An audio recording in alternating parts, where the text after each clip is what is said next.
In this video, I'll show you how to use the powerful AI photo editing features on your Samsung Galaxy A series phone. First, locate and open the Gallery app on your Samsung Galaxy A series phone. Find the photo you want to edit and tap on it. Tap the edit icon and you'll see a various AI editing options powered by Galaxy AI. Tap the generative edit icon, the blue circle with 3 stars. These features allow you to move or delete objects from your pictures to create an entirely new image. Simply outline the object you want to move with your finger, then drag it to a new position or tap remove to delete it completely.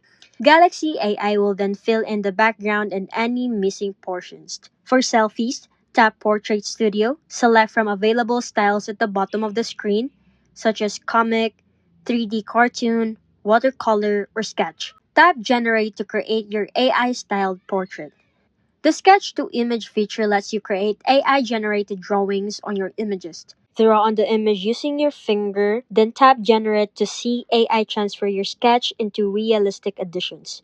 After applying any AI enhancement, type Save as Copy to preserve both your original and edited versions. These AI photo editing features make your Samsung Galaxy A series a powerful photography tool. Experiment with these features to create stunning images effortlessly.